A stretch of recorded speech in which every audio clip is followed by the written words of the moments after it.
We are 1 week already since the invasion on Ukraine begins, and in this video I would like to tell you what is going to happen next.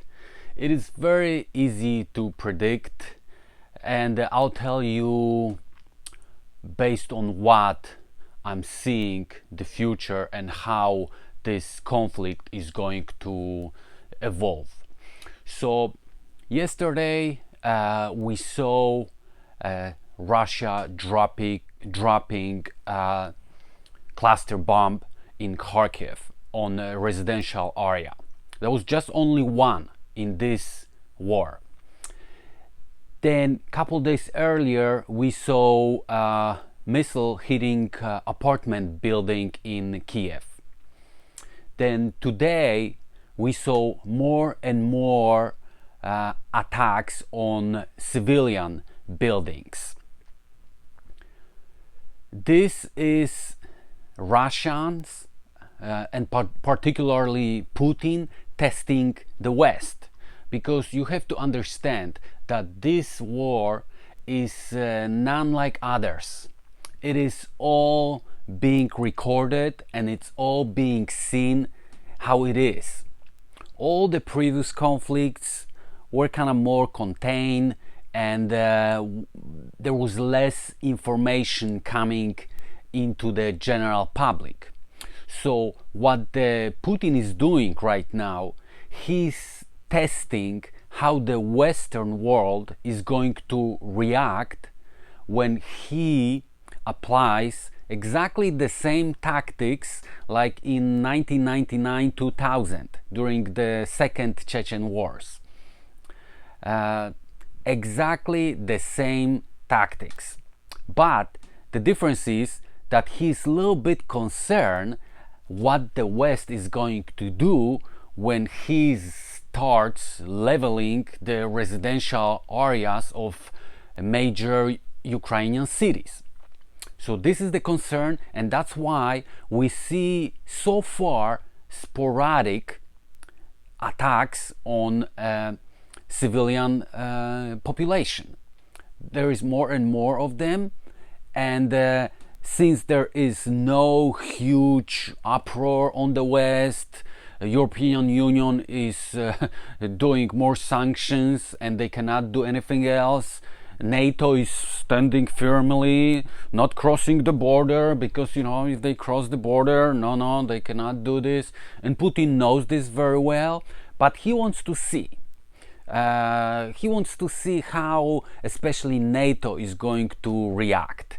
And he already threatened a week ago about unseen consequences for if someone helps the Ukraine. Of course, this is all deception and creating of fear. I was talking about this in my previous video about using nuclear weapons, so if you're interested, watch the previous video. I don't want to discuss this anymore because this is out of the picture, in my opinion. So right now Putin is testing how the West is going to react if he just levels the Kiev, and the Kiev is gonna look like Grozny. Right now this is the first stage of his special military operation. Slowly tomorrow, next 2, 3, 4 days, we'll see more and more pounding of residential areas with rockets, and there will be more cluster bombs, which is horrible because they are mostly designed to hurt civilian population. Let's be honest. People who are caught in the conflict, but they are somewhere around where the cluster bomb explodes. Even this only one which was dropped in Kharkiv, if you see closely on this footage from the window of the apartment complex, there is 2 people walking and the bomb starts exploding a little bit farther away from them. After just couple seconds, there's two of people walking, one suddenly dropped, probably very seriously injured or dead. So cluster bombs, just for someone who doesn't know what it is, it is the bomb which can be dropped from the airplane, helicopter, and spreads for hundreds of smaller parts, and those parts can explode immediately or a little bit after in the contact with the ground, and then the projectiles just go like firecrackers, which are deadly. So most of the countries ban those weapons. Surprisingly, US not, but Russians are gonna use them. They're gonna use the missiles, and they also gonna use the thermobaric bombs, which set on fire oxygen, which basically burn all the oxygen in the area. So it's in the air. So it's horrible. It's horrible, but that's what we are going to see, because there is no there's no such a strong reaction from especially NATO. If there is gonna be more and more those targets being hit, there's no reaction, there's more and more and more. So eventually Kiev is going to look like Grozny in 2000, or like Warsaw in 1945. It's gonna be leveled.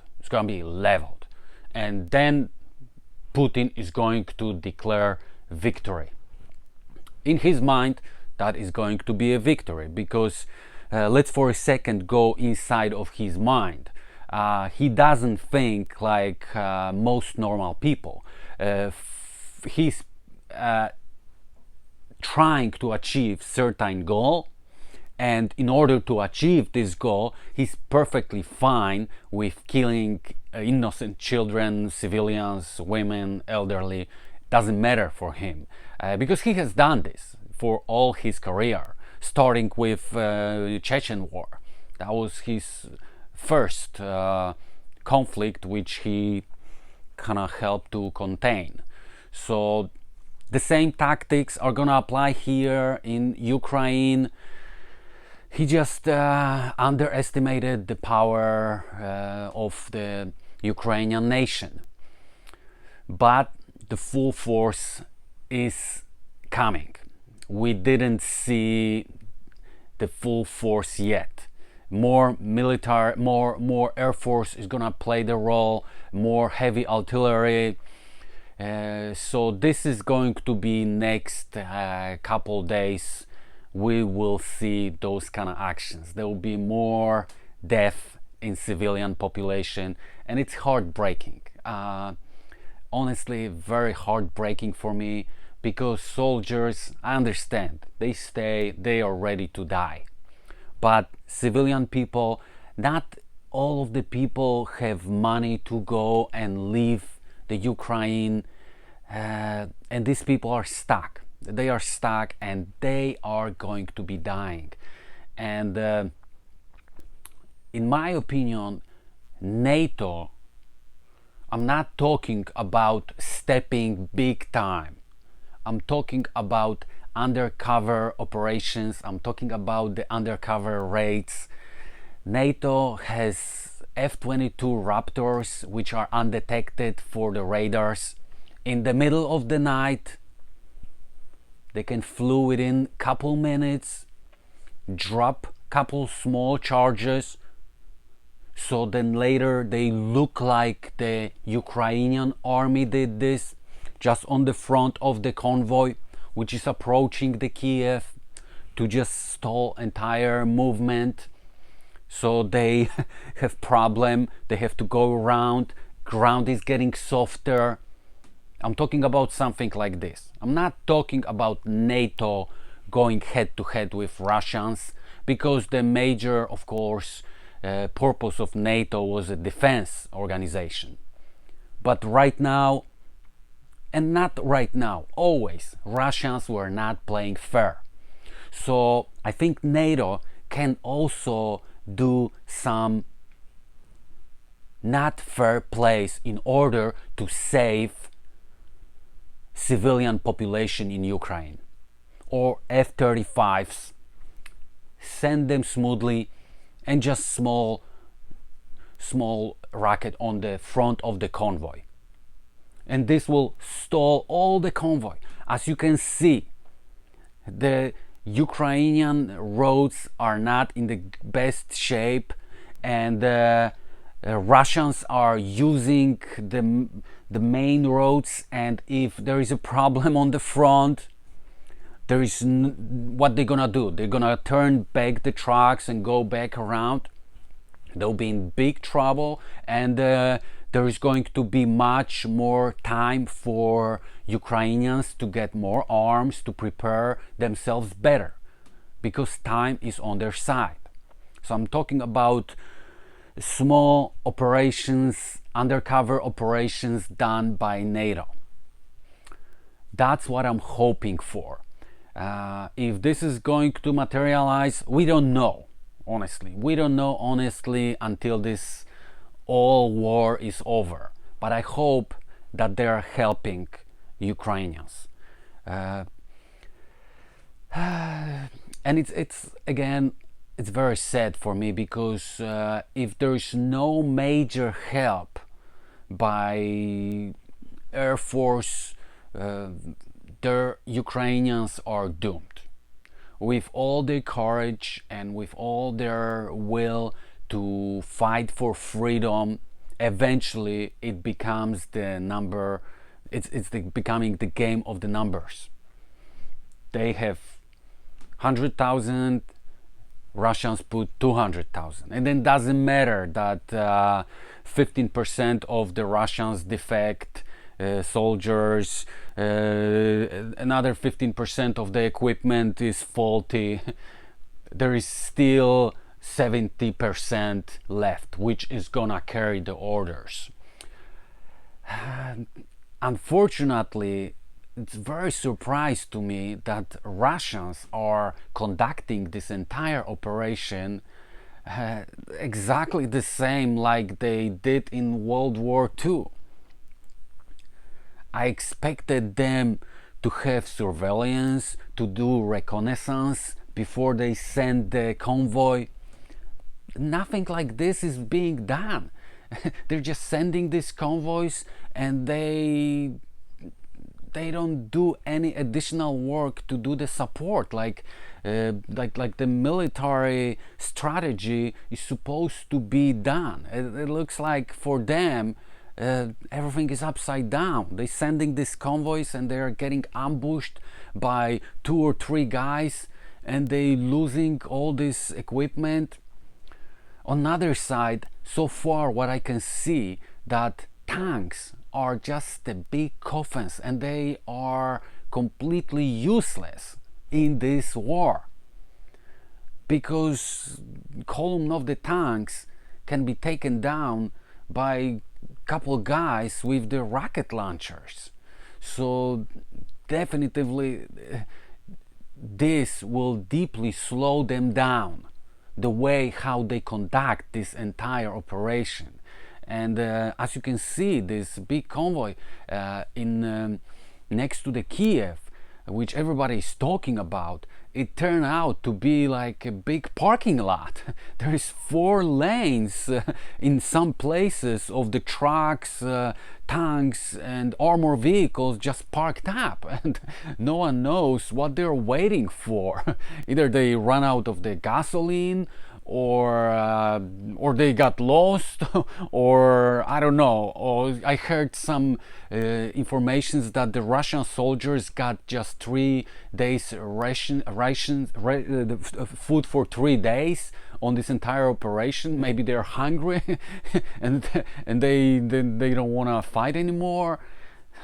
It doesn't look good. It doesn't look good. I think that logistically, strategically, Putin already lost this war. But like I said earlier, they just going to overwhelm by using their numbers, using their huge amount of people, which they don't care about them, like they never care, but they're gonna throw everything. They're gonna throw everything on this poor Ukraine. And now is the question, how much help this Ukraine is gonna get. I'm talking about the military help, because I know that they're getting intelligence help from US, and it's a big help, okay? But now this intelligence help requires to be at certain place with certain equipment, which requires movement of the troops, Ukrainian troops, to get to the place where they can strike, or they can ambush the Russians, okay? And in order to be mobile, sometimes they will need the helicopter, sometimes they will need the trucks, sometimes. I hope that this help is coming, and a little bit more than this. Like I said, in crucial situations, Kiev is facing to be leveled. And in this situation, I think the NATO should step up with undercover operations. Nobody has to know about this, but it can make it or break it. This situation, what is happening on the ground right now. Just one more thing which I would like to mention is about Putin, and sometimes I see opinions about him being different now, losing his state of mind. Absolutely not. This is Vladimir Putin, always the way how it was. He always was talking about his dream of recreating Soviet Union, Russian Empire. So this is nothing new. And partly West is responsible for this, what is happening in Ukraine, because Putin destroyed Chechnya, destroyed Georgia, came and took Crimea, took Donbass. Of course, you can say that these are internal problems, these are within the Russian Soviet Union borders, but there should be during those and other conflicts as much help as Ukraine gets right now.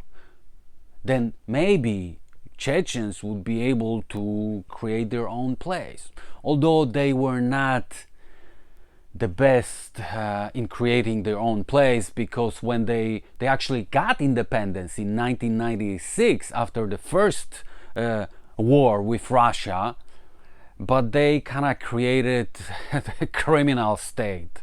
So maybe that's not the best example. But Georgia was a different story. And then Crimea, and then Donbass. Those places, West should put more help when happened. But everybody kind of closed their eyes, turned ahead. The same like in 1938, 39, when Hitler took Austria, took Czechoslovakia, then Klaipeda, and then eventually took Poland. So kind of similar situation right now. When Poland was invaded by Nazi Germany, the world stood by. Poland has agreement with Great Britain and France about mutual help. No one helped Poland. No one wanted to come and fight. Kind of similar situation right now. Just right now, no one wants to step in because everybody is afraid of nuclear weapons. Like I said in the previous video, if you go inside the Putin's head, I'll repeat myself, you will strictly see really highly materialistic creature, which is using ideology to get wealthy. Already got wealthy beyond the imaginations, now he's going for legacy. So in order to go to get this legacy, he's using all possible ways of deception and lies. Use of nuclear weapons, I'm gonna be repeating myself, sorry, but I will. Use of nuclear weapons would destroy this, what he was working hard for past 22 years. His nest of eggs would be out of the picture. So I'm not gonna repeat this again. Okay, so I hope you're staying healthy, I hope you're staying well, and have a good day.